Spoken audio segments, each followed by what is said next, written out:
Commander had spent 3 years aboard the unified Concord without making a single mistake. The ship was the most important diplomatic vessel in the entire galaxy. 17 different alien species worked together on this ship, and was the only human among them. He had learned to be very careful with his words and thoughts. Many of the aliens could read minds, and they often complained that human thoughts were too loud and messy. Had trained himself to stay quiet and professional. He never spoke without thinking first. He never let his emotions show on his face. This was how he had survived so long in a place where one wrong word could start a war between planets. But on this particular day, everything changed. The navigation deck was busy with the usual morning activities. Officers from different species moved around, checking screens and talking in their own languages. Stood at his station, reviewing the ship's course through a difficult part of space. Everything was normal and calm. Then the doors opened. An ambassador walked in. Had heard stories about They were one of the oldest species in the galaxy. They had been traveling between stars when humans were still living in caves. Their bodies were made of something like living crystal, and they could live for thousands of years. The Dominion controlled hundreds of star systems, and they rarely bothered with younger species like humans. But no story had prepared for seeing one in person. Stood 7 feet tall. Her body looked like it was made of clear glass, but it moved as smoothly as water. Underneath her crystalline skin, patterns of light pulsed and flowed like rivers of captured starlight. She had 4 eyes arranged in a perfect diamond shape on her face, and each one glowed with soft silver light. When she moved, her body made gentle chiming sounds, like tiny bells ringing in harmony. She was surrounded by an escort of guards, all of them impressive, but could not look away from her. His mind, usually so disciplined, went completely blank, and then it filled with a single thought that was so strong, so overwhelming, that it pushed past all his training. The words came out of his mouth before he could stop them. "She is the most beautiful being I have ever seen." He said it in universal standard, the common language that everyone on the ship understood. He said it clearly and loudly enough that everyone in the room heard him. Time seemed to stop. Felt his face turn hot with embarrassment. He watched in horror as every head in the room turned toward him. The diplomats, tall insect-like beings with long antennae, went completely still. Their antennae pointed straight at him like accusers. The trade minister, a reptilian creature covered in blue scales, turned purple with what recognized as second-hand shame. But worst of all was herself. Her 4 silver eyes locked onto with an expression he could not read. The lights under her skin, which had been flowing gently, suddenly went still. The entire room held its breath. Wished he could disappear. He wished the floor would open up and throw him into space. He had just done the one thing he had promised himself he would never do. He had spoken without thinking, and now everyone knew exactly what was in his mind. His commanding officer, Admiral, grabbed his arm with one of his 4-clawed hands. Was a being who had fought in dozens of space battles. Had never seen him look scared before. But right now, the Admiral's compound eyes were wide with something that looked very much like fear. "Do you have any idea what you have just done?" whispered, pulling toward the back of the room. His mandibles clicked rapidly, a sign of extreme stress. "I am so sorry," stammered. "I did not mean to say that out loud. It just came out. I will apologize to the ambassador immediately." "Apologize?" made a sound that might have been a laugh if it had not been so full of panic. "Human, you cannot apologize for this. To call someone beautiful is not a compliment. It is a sacred accusation. It is a challenge that demands an answer." Felt his stomach drop. What kind of answer? Before could respond, a hush fell over the room again. The crowd of diplomats and officers parted like water, creating a clear path. Ambassador was walking toward them. Her crystalline feet made soft musical sounds against the metal floor. Her guards tried to follow, but she held up one hand and they stopped immediately. She moved with perfect grace, each step deliberate and flowing. The lights under her skin had started moving again, but they were different now. They pulsed in patterns that did not understand, colors shifting from silver to deep blue to something that was almost purple. She stopped directly in front of him. This close could see that her eyes were not simply silver. They had depth to them, like looking into a sky full of stars. He could see tiny galaxies swirling in their depths. The room was completely silent. Every being watched with held breath. And then Ambassador did something that made her own guards gasp out loud. She placed her hand over her chest, right where the light pulsed, and she bowed her head too. I had bowed to him, a human, the lowest and youngest species in the room. No outsider has named a beautiful in 4,000 years, she said. Her voice was unlike anything had ever heard. It sounded like wind blowing through crystal caves, like music and speech combined into one. Your species is known for many things, Commander. You are loud. You are chaotic. You live such short lives that we barely notice you exist. Winced at each word, but he forced himself to keep looking at her face. But there is one thing humans cannot do, she continued. You cannot lie about matters of the soul. Your minds are too open, too honest. When a human speaks from true feeling, it is always the truth. Her lights shifted to a color had never seen before, something between gold and pink. If a human looks at me and sees beauty, then perhaps beauty truly exists in me. She leaned closer to him, so close that he could feel warmth radiating from her crystalline form, so close that her voice became a whisper only he could hear. Among my people, there is only one proper response to such a declaration. I must either show you why you are wrong about me, or I must prove that you are worthy of having seen the truth. Swallowed hard, his throat felt very dry, and which one will you choose? Her patterns flared with that strange rose-gold color again.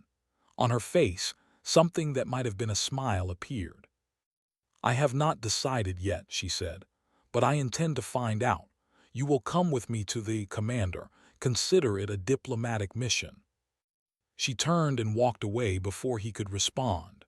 Her guards fell into step behind her, several of them casting looks at that he could not interpret. Admiral appeared at his side again. The old warrior looked like he had aged 10 years in the last 5 minutes. Congratulations, said, his voice dry.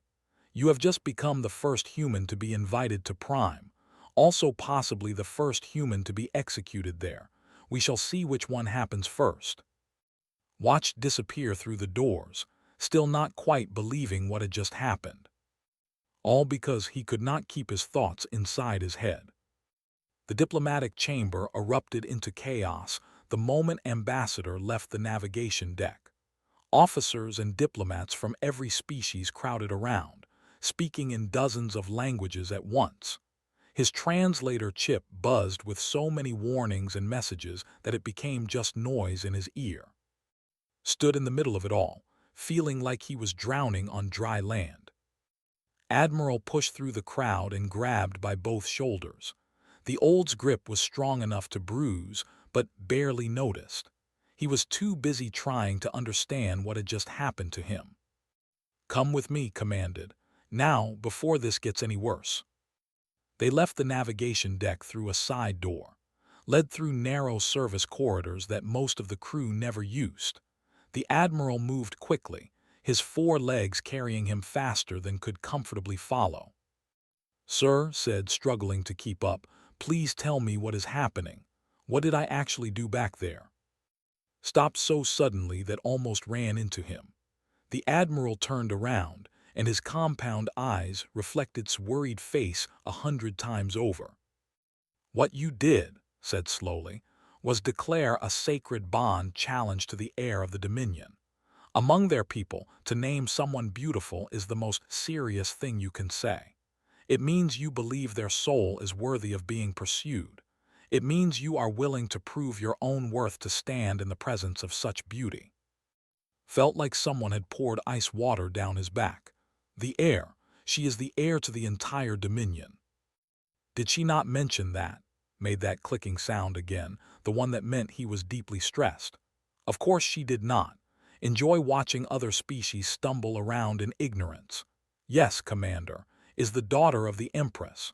One day she will rule over hundreds of star systems, and you just declared her beautiful in front of witnesses from 17 different species.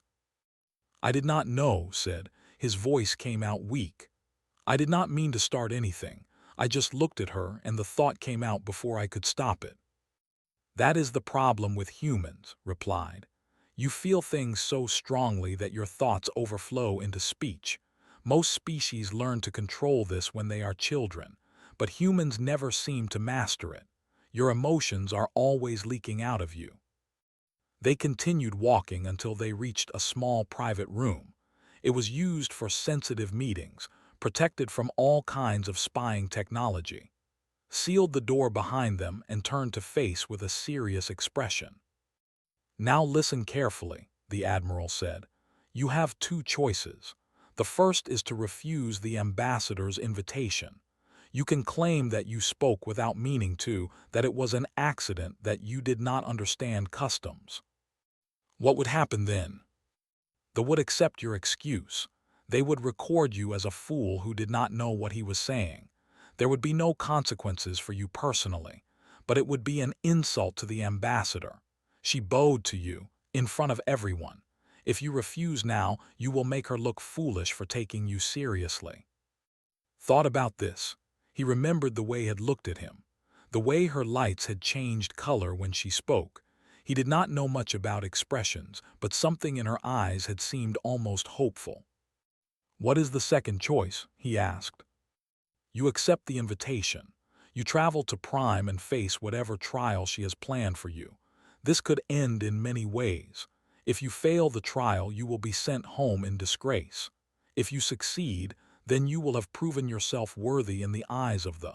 What that means exactly, I cannot say. No outsider has ever succeeded. No outsider has ever succeeded, repeated, in 4,000 years. Correct. Walked to the small window in the room.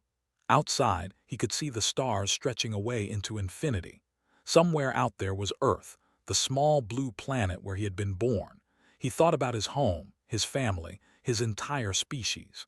Humans had only been traveling among the stars for a few hundred years. They were considered the youngest and least important species in the galactic community. Most aliens looked at humans the way humans might look at clever animals, but had bowed to him. A being who would one day rule hundreds of worlds had lowered her head to a human. Sir, said, still looking at the stars, what would happen to human reputation if I refuse? Was quiet for a moment. It would confirm what most species already believe, that humans are not to be taken seriously, that you are too young and too foolish to understand important things. It would set back human diplomatic progress by decades. And if I succeed, then you would be the first outsider in 4,000 years to be judged worthy by the. It would change how every species in the galaxy sees humanity. Turned away from the window. His fear was still there, sitting heavy in his stomach, but something else was growing alongside it, something that felt like determination. I will go, he said. I will face whatever trial she has planned. Studied him for a long moment. You understand that you might not come back. I understand, but I also understand that I cannot let my fear make decisions for my entire species. If there is even a small chance that I can change how the galaxy sees humans, I have to try. The Admiral made a sound that might have been approval. Perhaps I underestimated you, Commander. Perhaps I underestimated all humans. He moved toward the door. The ambassador's ship leaves in 3 hours. I suggest you pack whatever you need, and try not to accidentally declare anything else while you are there. They have many customs that outsiders do not understand. After left, sat alone in the small room for a while. His hands were shaking slightly, and his heart was beating too fast. But his mind was clear for the first time since he had seen walk through that door. He had spoken the truth without meaning to. He had called her beautiful because she was beautiful. There was no lie in what he had said, no hidden meaning, no diplomatic trick. It had simply been honest.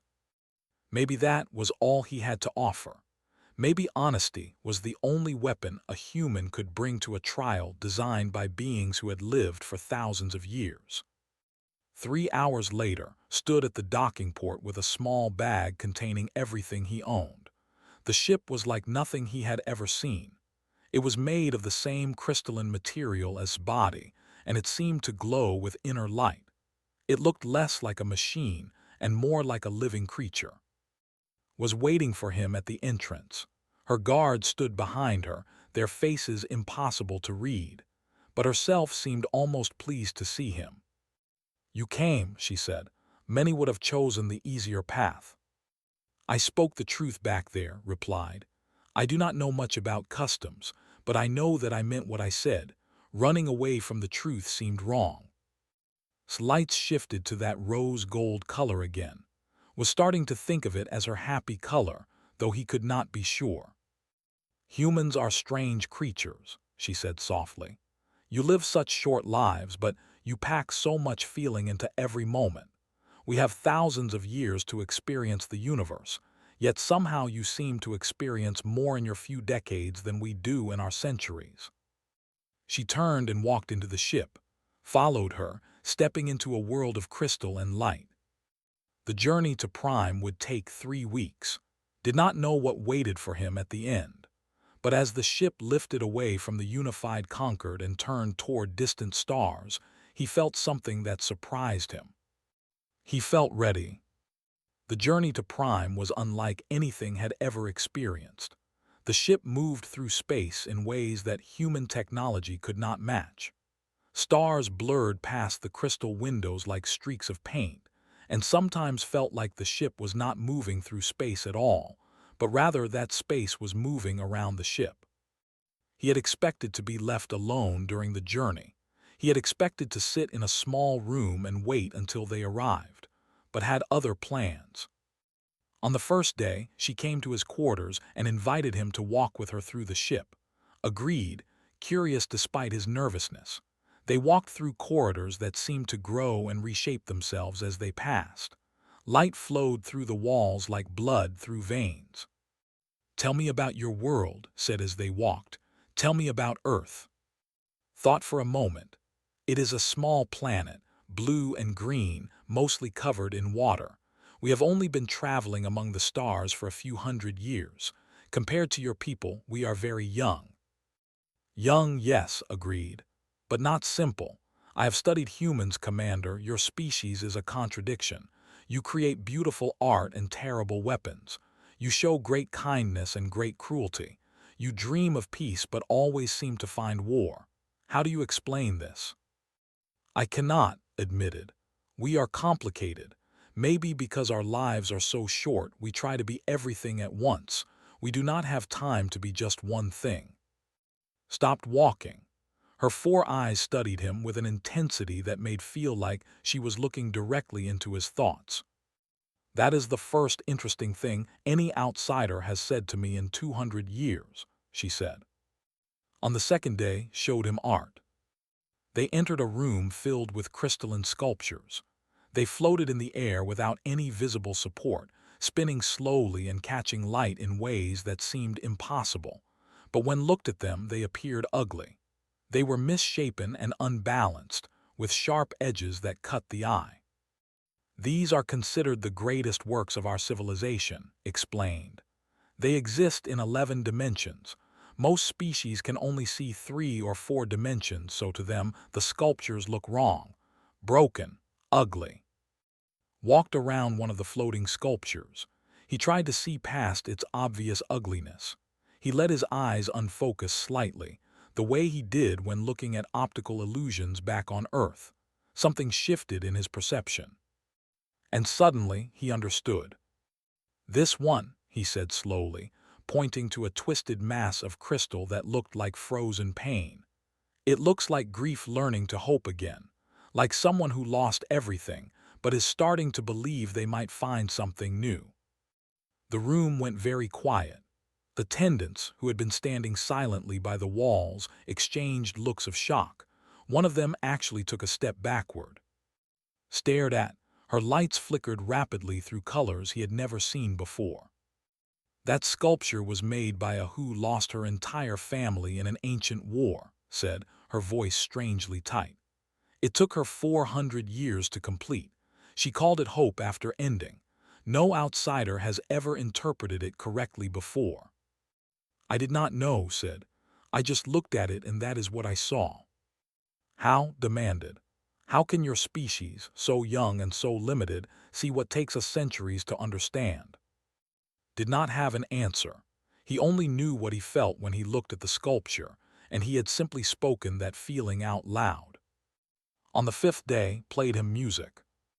They sat in a chamber designed for listening. The walls absorbed all other sounds, creating perfect silence. Then touched a panel and music began to play.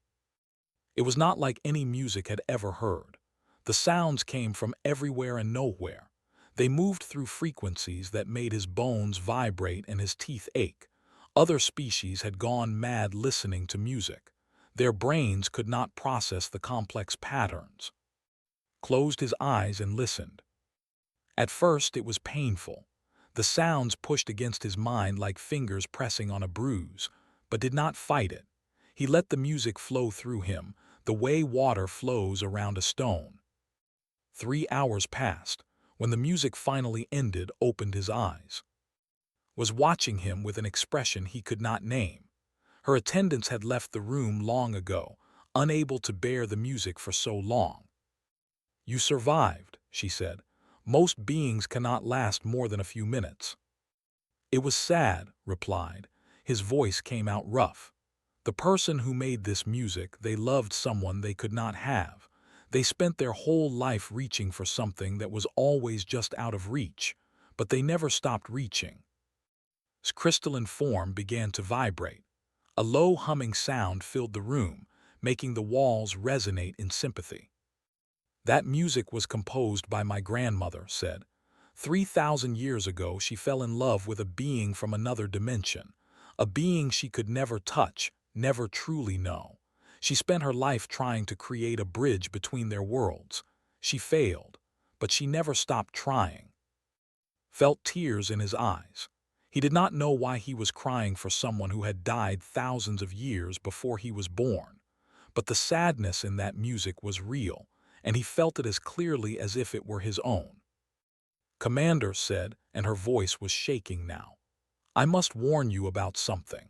When a resonates with another being, as I am resonating now, it creates a bond, a connection that cannot be broken.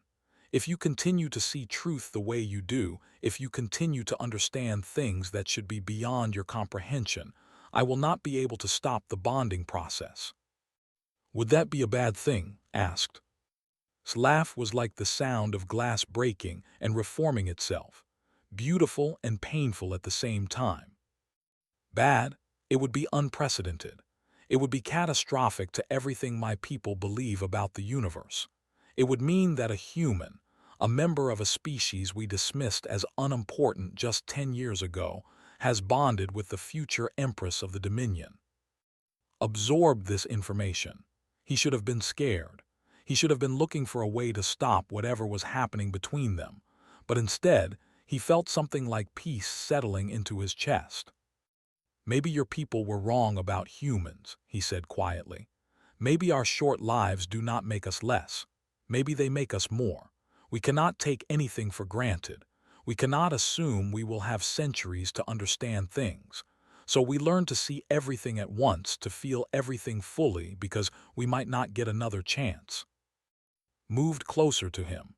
Her crystalline hand reached out and touched his face. Her skin was warm, not cold like he expected. Where she touched him, light bloomed against his skin. You are the strangest being I have ever met, she whispered. And I have lived for 500 years. I have met species from across the galaxy, but none of them have ever made me feel what you make me feel. What do you feel? Asked. Her lights shifted to that rose-gold color, brighter than he had ever seen. I feel seen, she said. For the first time in my long life, I feel like someone actually sees me. Not my title, not my power, not my family, just me. Smiled, then maybe I was right. Maybe you really are beautiful. The humming in the room grew stronger, and deep in his chest felt something new taking root. A connection forming that went beyond words, beyond touch, beyond anything he could explain. The bonding had begun. Prime was the most magnificent world had ever seen. The planet looked like a giant jewel floating in space. Its surface sparkled with millions of crystal formations that caught the light from 3 different suns. Cities rose from the ground like frozen flowers, their towers reaching toward the sky in spirals of light and glass. Mountains sang in harmony with the planet's 5 moons, creating music that could be heard from orbit. As the ship descended through clouds made of crystallized water vapor, pressed his face against the viewing window like a child seeing snow for the first time. "Your world is amazing," he breathed. Stood beside him, watching his reaction with something like affection in her 4 eyes. "We have had millions of years to shape it. Every crystal you see was grown with intention.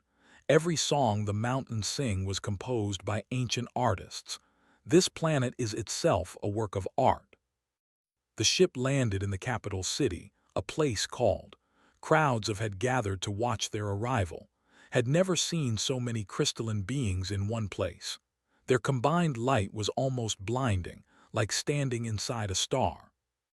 "They have come to see the human who called their future Empress beautiful," said. "Word of what you did has spread across the entire Dominion. You are famous, Commander." "Wonderful," muttered. "I always wanted to be famous for saying something embarrassing." Laughed, and several nearby turned to stare. Apparently, the sound of their air laughing was unusual enough to cause surprise. They traveled through the city in a vehicle that floated above the crystal streets, tried to take in everything he saw, but there was simply too much beauty.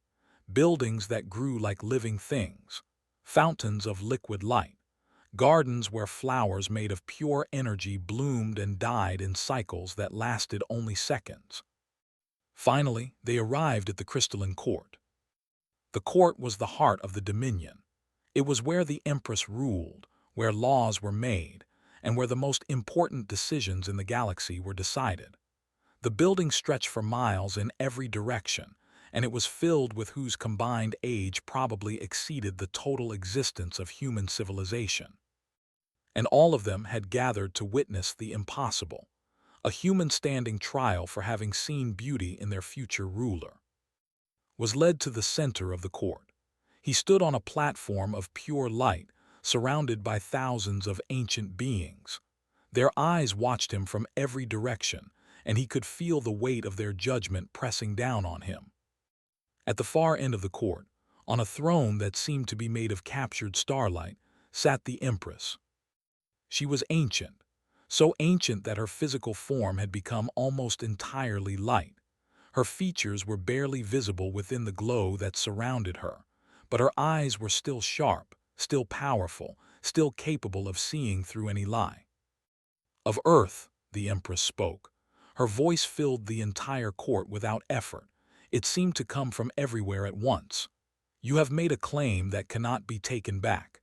You have declared my daughter beautiful, and she has not proven you wrong. This leaves us with a question that has not been asked in 4,000 years." Stood straight despite his fear. He had come this far. He would not show weakness now. "What question?" he asked. His voice sounded small in the vast space, but it did not shake. "Are you worthy of having seen such beauty?" The trial began. First, they examined his memories. Telepaths entered his mind and walked through his entire life. They saw his childhood on Earth, his training as an officer, his years of service on the unified Concord. They saw his fears and his hopes, his failures and his victories. Held nothing back. He let them see everything, even the parts he was ashamed of, even the times he had been weak or cruel or selfish. If they were going to judge him, they would judge the real him. When the telepaths finished, they reported to the Empress. "His mind is chaos," they said, Contradictions and conflicts everywhere. He is capable of great love and great anger. He seeks peace but is willing to fight. He fears death but is willing to risk his life for others. We cannot make sense of him. The Empress turned too. Your mind troubles my advisors, human. How do you explain yourself? I cannot explain myself any better than I can explain my species, replied. We are what we are. We contain multitudes. Maybe that is why we see beauty where others see nothing, because we know what it is to have many things inside us at once. Next, they examined human history. Images appeared in the air around. They showed human wars, human cruelty, human destruction. Millions dead in conflicts over land, over beliefs, over pride. The court murmured with disapproval as they watched the evidence of human savagery. But then other images appeared. A human soldier carrying an injured enemy to safety. A group of humans risking their lives to save strangers from a flood. Artists creating beauty in the middle of devastation. People loving each other across boundaries of nation and culture and time. This is also humanity, said. We are not only our worst moments, we are also our best ones. Finally, they examined human art. Music played through the court. Human music from every era and every culture. Paintings appeared in the air, sculptures, poetry, stories. They watched in silence as thousands of years of human creativity flowed past them. And something unexpected happened. The ancient beings, who had lived for so long that they thought nothing could surprise them anymore, began to weep. Tears of liquid crystal fell from their eyes as they experienced human art for the first time. An elder stepped forward. How is this possible? She demanded. Your species is so young, you have had so little time, how have you created such beauty? Because we know we are going to die, said simply. Every human knows that their time is limited, so we try to create things that will outlast us. We pour our hearts into our art because it might be the only thing we leave behind. Every song is a message to the future. Every painting is a piece of our soul that we hope will survive. The court fell silent. The Empress sat perfectly still on her throne of light, studying with eyes that had seen empires rise and fall. You are chaos, she finally said. You are destruction and creation mixed together. You should not be able to perceive beauty. You barely understand reality itself. And yet, a voice spoke from the crowd, stepped forward, moving to stand beside on the platform. He does perceive it, better than we do, perhaps, because he does not take it for granted. He will die, the Empress said, in what will feel like moments to you, daughter. His entire is a blink of our eye, and when he dies, the bond between you will tear your soul apart. Then I will live more in those moments than I have in my 500 years, replied. Her hand found, and where their skin touched, light exploded outward. Is that not what beauty is, mother? Something precious because it does not last forever. The court gasped. The bonding light spreading between and was something they had never seen between and an outsider. It should have been impossible. But there it was, undeniable, real. The Empress was quiet for a long moment. Then, slowly, she began to laugh. The sound filled the entire court, echoing off crystal walls that had not heard the Empress laugh in 10,000 years. Humans, she said, shaking her luminous head. Perhaps we were wrong about your species after all. Perhaps being temporary does not make you less. Perhaps it makes you more. She rose from her throne and descended toward the platform where and stood, still holding hands, still glowing with bonding light. Of Earth, the Empress declared in a voice that carried across the galaxy, you are worthy. The bonding ceremony was broadcast across the entire galaxy. 100 different species watched as a human and stood together in the crystalline court. They spoke vows that had never been written for such a combination, words that mixed the formal beauty of tradition with the simple honesty of human emotion. When promised to see truly for as long as he lived, the light between them flared bright enough to illuminate 3 solar systems. When promised to cherish the gift of his perception for all her eternal years, tears of liquid crystal fell from her eyes like falling stars. Diplomats and leaders from across the galaxy sent messages of congratulation. Most of them could not quite believe what they were witnessing. A human, bonded to the air of the Dominion. It was impossible. It was unprecedented. It was changing everything. But the true gift came after the ceremony. The Empress called all the guests to witness her announcement. She stood before them in her form of pure light, and when she spoke, her words reached every corner of the galaxy. "For millions of years," she began, "we have kept our greatest secrets to ourselves. We mastered the extension of consciousness while other species were still learning to make fire. We learned to move our souls from one body to another, to survive beyond the death of our physical forms.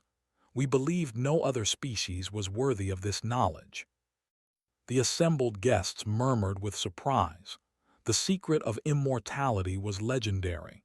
Every species in the galaxy had tried to discover it, and every species had failed. "But today," the Empress continued, "a human has shown us something we did not expect. He has shown us that short lives are not lesser lives. He has shown us that those who know they will die often see more clearly than those who will live forever. He has taught us that beauty exists not despite being temporary, but because of it." She turned to look at, who stood beside with his hand still in hers. "If a human can teach us such lessons in the span of a few weeks, imagine what they might teach us in centuries. Imagine what they might create if they had the time we have wasted." The Empress raised her hands, and light gathered around her like a cloak. "Therefore, I declare that the secrets of longevity will be shared with humanity. It will take time to adapt the technology for their biology, perhaps decades, perhaps more, but the promise is made and a promise cannot be broken." The galaxy exploded with reaction. Every news channel, every diplomatic network, every government and organization was suddenly talking about the same thing. Humanity, the youngest and least important species in the galaxy, had just been given the greatest gift any species had ever received. And it had all started because one human could not keep his thoughts to himself. In the days that followed and retreated from public attention, they needed time alone, time to understand what they had become to each other. The bond between them was new and strange and wonderful. Could feel the emotions as clearly as his own. He could sense her presence even when she was on the other side of the palace. They spent hours talking about everything and nothing. He told her about Earth, about the small moments that had shaped his life. She told him about the weight of being heir to an empire, about the loneliness of living so long that everyone she knew eventually faded away. "That will not happen with us," said one evening. They were sitting on a balcony that overlooked the Singing Mountains. "Because of your mother's gift, I will be there beside you, not for the blink of an eye, but for as long as you live." "That was the point," replied. Her lights glowed soft and warm. "My mother may seem cold and distant, but she loves me.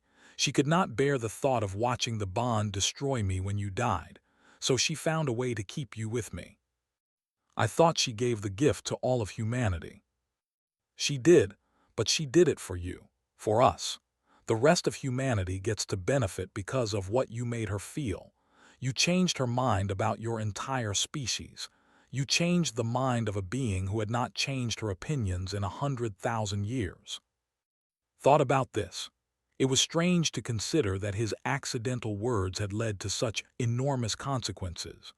One moment of lost control, one thought that slipped past his defenses, and now the future of his species had been transformed.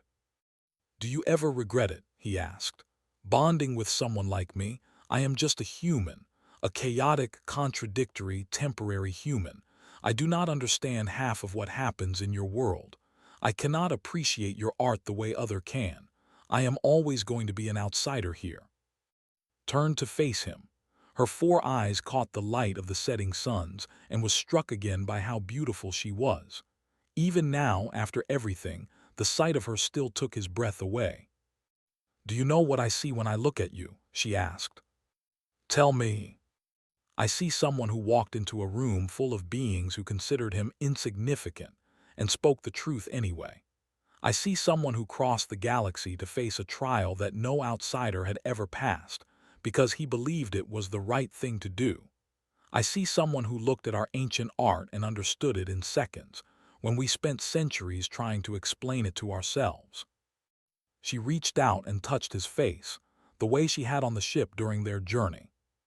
"I see the most beautiful soul I have ever encountered," she said, "and I have lived for 500 years. I have met millions of beings, but none of them have ever seen me the way you see me. None of them have ever made me feel the way you make me feel." Smiled. "Now you are just trying to make me blush." "Is it working?" He felt the heat rising to his cheeks, maybe a little. Laughed, that sound of breaking and reforming glass that he had come to love so much. Then she leaned forward and kissed him, and the light between them bloomed bright enough to be seen from space. Many years later, when historians wrote about the turning point in human history, they would focus on the political and technological changes. They would write about the immortality technology that transformed human society. They would analyze the alliance between Earth and the Dominion that reshaped galactic politics. But knew the truth. The turning point had not been any of those grand events. It had been a single moment on the navigation deck of the unified Concorde, when a young officer had looked at a being of crystal and light and had thought, without meaning to speak the words out loud, that she was the most beautiful thing he had ever seen. Some people might call it an accident, a mistake, a moment of lost control. But knew better now. There were no accidents in the universe. There were only truths waiting to be spoken, and people brave enough or foolish enough to speak them. He had been both brave and foolish on that day, and because of it, everything had changed.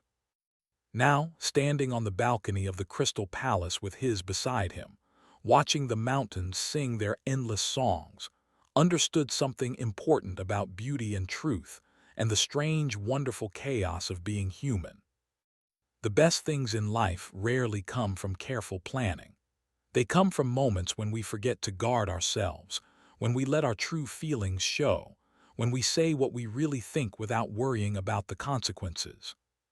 They come from being honest, even when honesty is terrifying. They come from seeing beauty and having the courage to name it. Had accidentally spoken his thoughts about a stranger's beauty, and she had responded by changing his life, changing his species, and changing the galaxy. Not bad, he thought, for a species that most aliens considered cosmically insignificant. Not bad at all.